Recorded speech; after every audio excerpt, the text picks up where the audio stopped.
funny, actually, isn't it, how people are immobilized by the word no. It's only a little tiny word. It's only 2 little letters, and they're totally rooted to the spot at the prospect of hearing the word no. And I think part of that comes from childhood, when you're repeatedly told by parents and then by teachers and ultimately by employers what you must not do.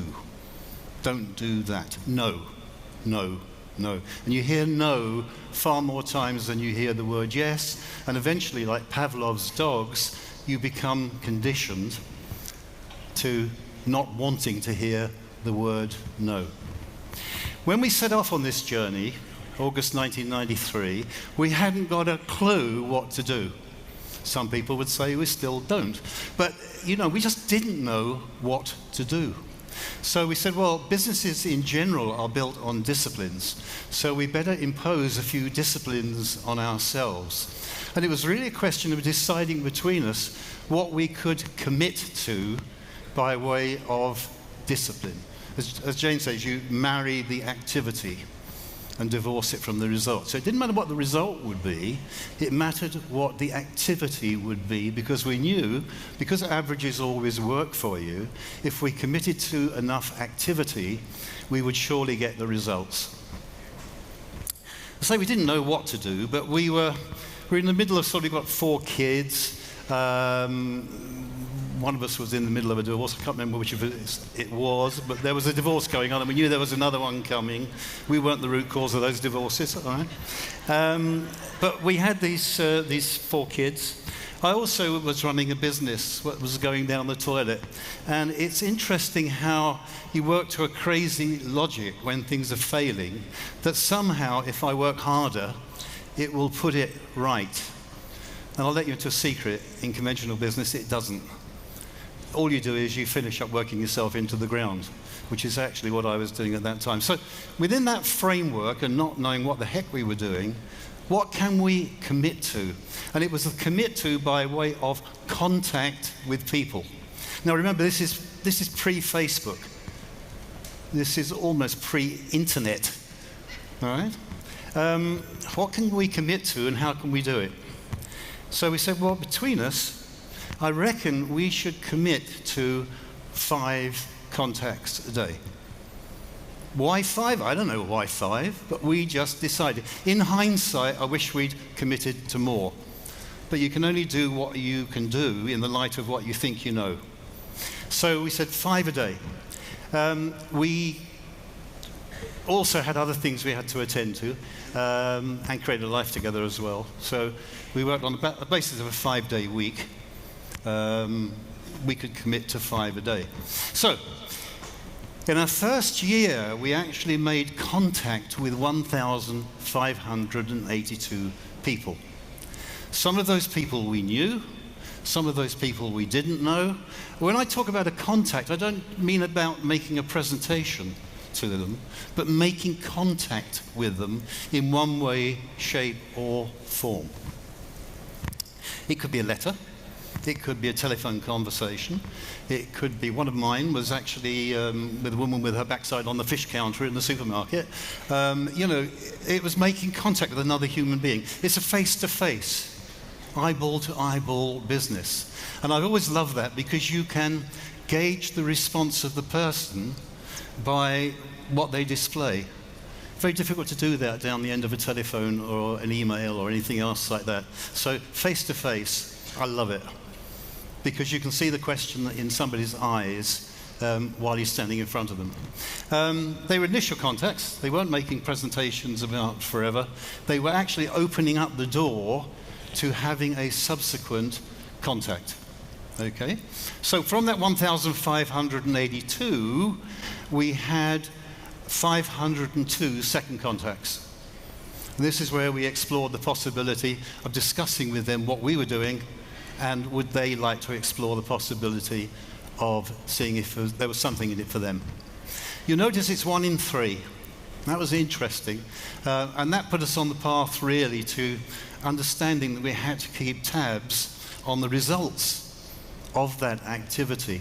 And we were so committed to the activity. I remember on one occasion, Jane and I had just gone to bed. We were having an early night, it was about 11:30, quarter to 12. And Jane looked at me and said, "We haven't done our 5 for today." Quarter to 12. Now, the most obvious thing is leave it till tomorrow, we'll catch up. But we didn't do that. That wasn't our way. That wasn't what we'd committed to. So I got out of bed, I got dressed, I got in the car, and I went down, couldn't think of where to actually find somebody at that time of night. So I went down to an all-night filling station in a town nearby. And you know the all-night filling stations? You know, the sort of Neanderthal you usually get there behind the shutter. And I thought, I've got to have an excuse for talking to this person. So I opened up the flap, looked through, knuckles on the ground. Can I have a pint of milk, please? I didn't need a pint of milk, but I thought that's a good excuse. And I wasn't sort of overwhelmed by what I was seeing on the other side of the screen. But I thought, I've got to see the process through, because otherwise she'll beat the hell out of me when I go home. So I exchanged a few words with him, got his particulars, and gave him a card. And I went home, and Jane said, "How'd you get on?" I said, "Well, it met the commitment. I wouldn't hold my breath on the result of that commitment." So he was one of the 1,582 people contacted. He didn't respond to the second contact. That didn't altogether surprise me. That led to 165 one-to-ones. One-to-one. A one-to-one in those days would take classically about 40 minutes. You know, we didn't have any electronic aids. We didn't have really any meaningful brochures. Well, we had one piece of paper we used to use a lot. It was printed in Chinese and Spanish. Really useful, you know, when you live in Milton Keynes. So we made the best of it and did the one-to-ones. In hindsight, we probably could have trimmed out a bit of the fat from the presentation. You know, we were doing what you heard earlier. We were saying too much by far, but we didn't know what to say. As a result of that, 465 led to 33 people joining the business with a box. Because we said early on, there's only one sort of person joining our business, and that's where we've got some sort of commitment out of them. And that line about "I haven't got the money" didn't cut any mustard with us, because we had to borrow the money for the box ourselves. So if we can, so can they. That led to 6 managers. Now look, you've got 1,582 coming down to 6 managers. And I'll let you into a secret, one of those was pretty crap, all right? You've got to have the numbers to produce the averages. That also taught us in the fullness of time that roughly 1 in 5 managers will be a disappointment, 3 out of 5 will be okay, and 1 in 5 has the potential to do great things. But you've got to have the numbers in place to let the numbers work for you. What happened as a result of that was some immediate income, because that was great. Because when we came into the business, we were a number of thousands in the red. You know, we needed about £900 a month to actually break even on the residual bleed on our net debt. We were adding to our debt every single month by £900. And I was already 23,000 in the hole. I'd already lost the house. Short of selling the furniture and actually putting the kids out to work, there wasn't anywhere else to go.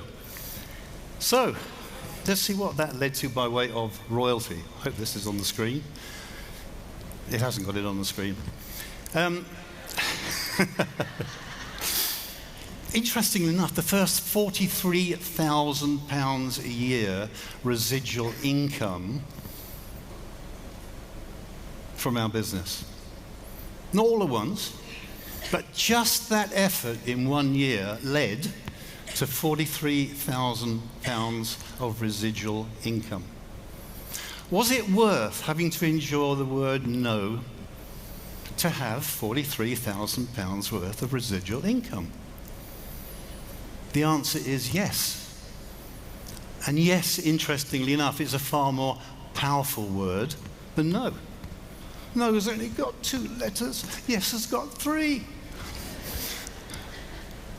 You have to go through the pain to get the gain. That's the reality.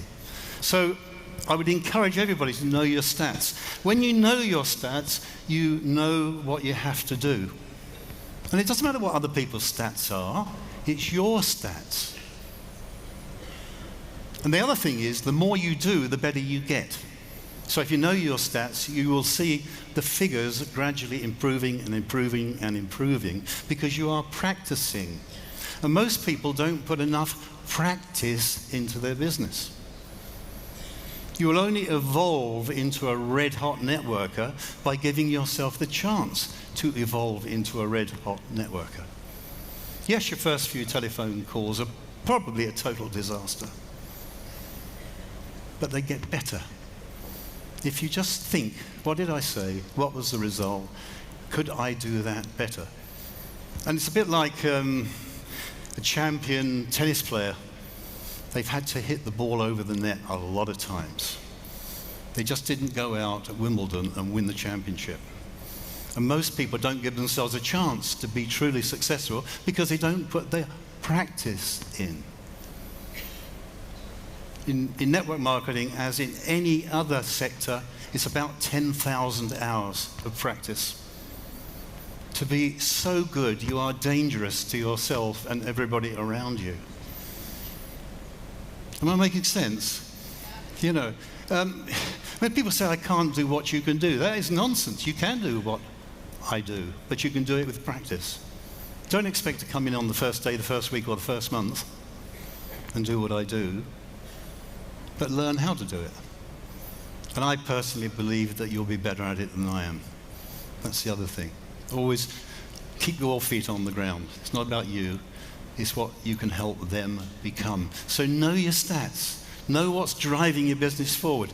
If you need to produce 5 managers to go soaring, know how many people you've got to make contact with in order for that to happen. And over the years, I've listened to people. They make their goals at the beginning of the year. This year, I'm going to go sapphire. Really, how many people are you talking to a day? Don't know. How many people do you think you've got to talk to? Don't know. What's your conversion rate? Don't know. How many of your assistant supervisors become productive? Don't know. How many of your ASs become managers? Don't know. Don't know. Don't know. And it's ringing in your ears. But they are, in some mysterious way, going to become a sapphire manager. That's a wish list. That's not planning. That's got no constructive work behind it. Business, some of you I know are not digital. I'm ultra digital. And I found out a Kino as well. So I'm one of those weird people who likes numbers and likes to hug. You just have to understand. You don't have to be that person who's the best closer in the world. You don't have to be that person who's the best person at doing a one-to-one in the world. You just have to become sort of reasonably good. But you won't do that unless you have enough practice. So know your numbers, know your stats.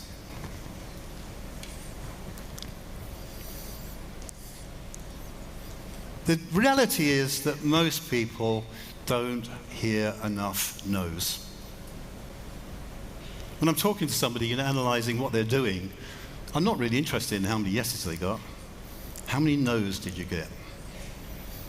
Because I know if they got enough no's on the law of averages, they will get a yes. And a trainer who I knew years ago, he used to teach conventional sales techniques. And he said, if you stood in Hyde Park with a tray with a gold bar on, saying, take one free, most people would walk round.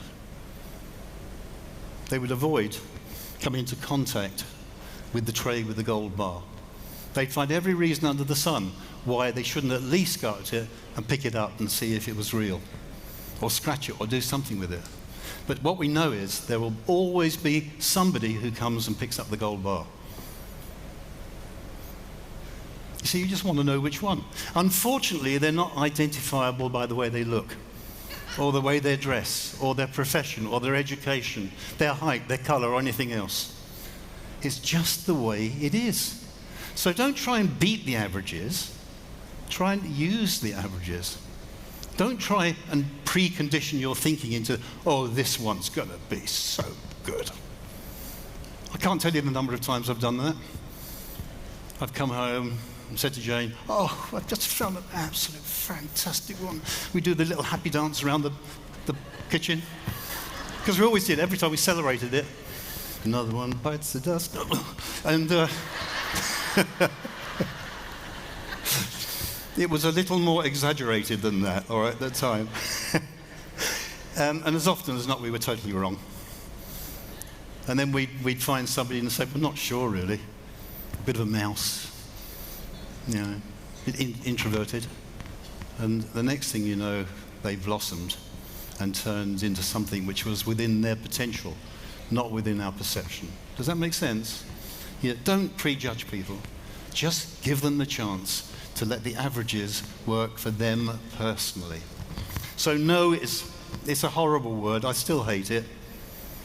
I still don't like it.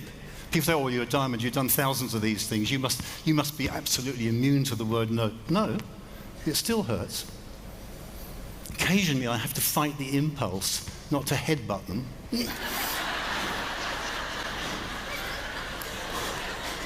Or to say what I'm really thinking, you complete pillock. I just, you know, I have to fight it. Because it still goes on. Don't you know what I'm offering you? You're stuck in that job. No, it's not for me to decide. It's for them to decide. And then we can act on the result of that.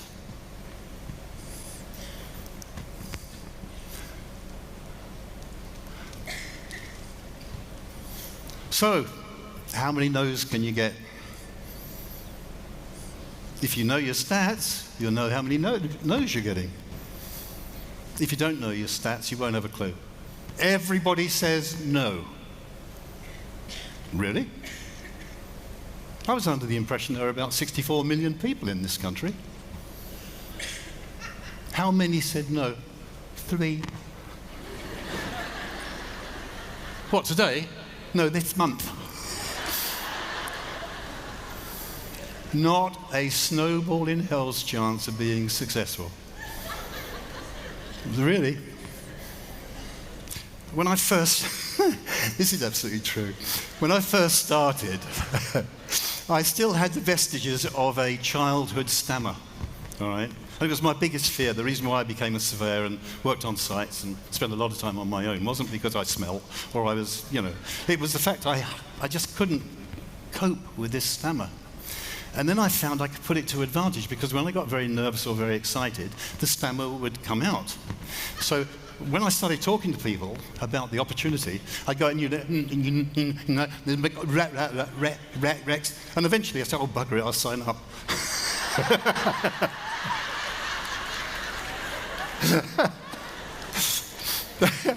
You can always turn things to your advantage. All right?